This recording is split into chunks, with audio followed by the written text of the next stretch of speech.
Hello Pop-Uppers, this is Chacha. Welcome to the Pop-Up Gallery. For today's video, we're going to make the 6th pop-up flower for our 14 pop-up flower series in few and very simple steps. Let's do it together and learn together.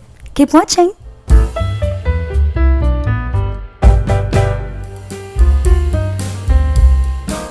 Let's draw the leaves and the flowers first as our pop-up elements.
This is our spread. I just drew some leaves and flower stems in order to have little greens on the background at the back of the pop-up leaves. This flower is a replica of my first pop-up flower book. However, this one is a little smaller.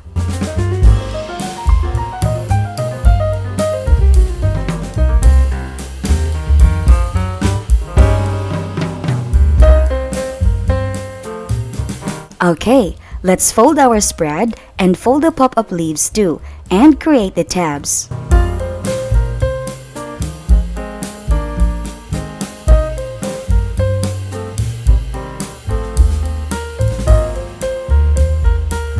I have designed the tab already before coloring the leaves. I already allotted space on both sides for the tab so that I would know exactly where to cut.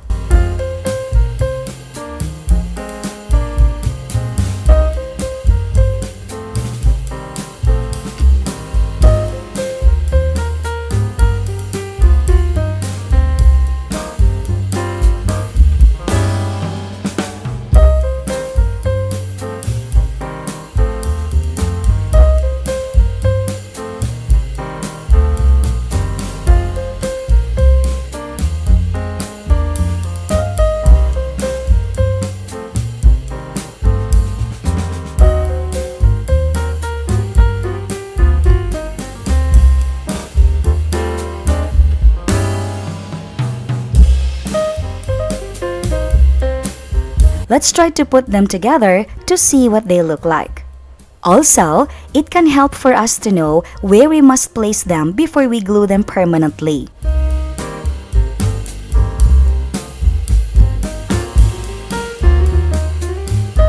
Let's fold the flowers half.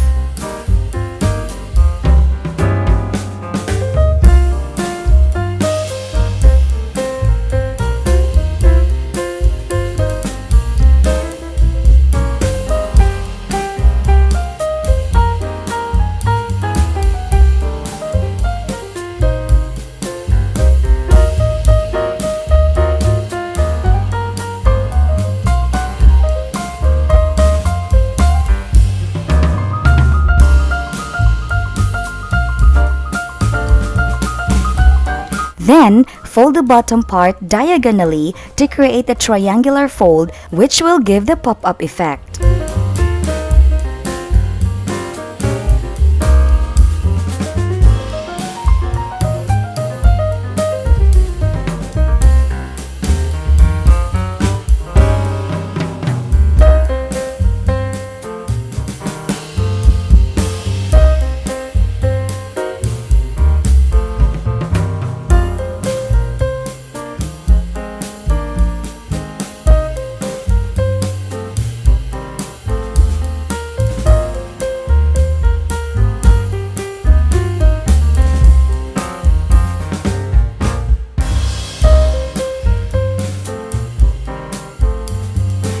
Push the flower inward by following the folds. Then, paste the bottom part on the spread. Just follow the video.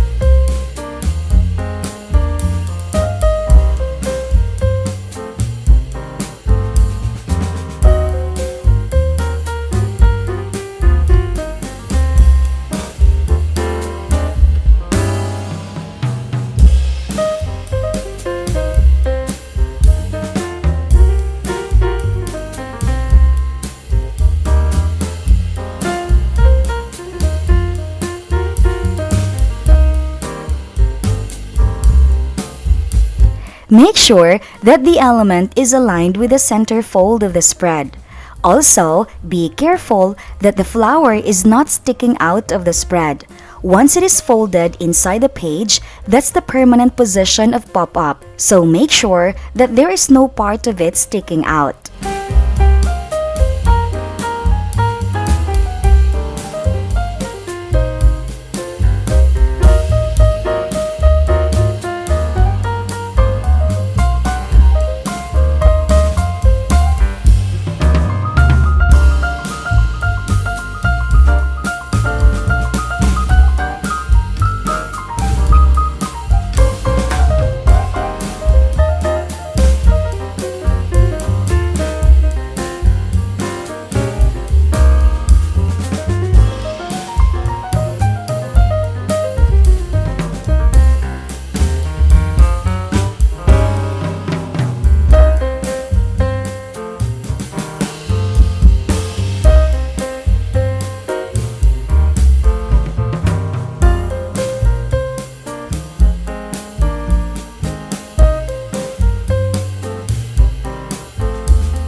Alright, the flower element is done.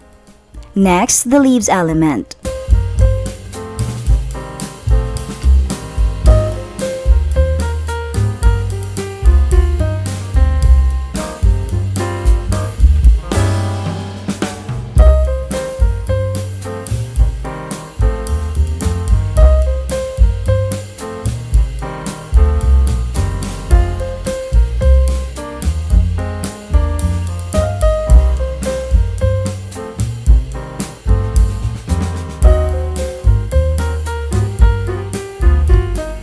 This is just a V-fold mechanism, so I guess this is much easier.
Okay, here is the look of our pop-up flower.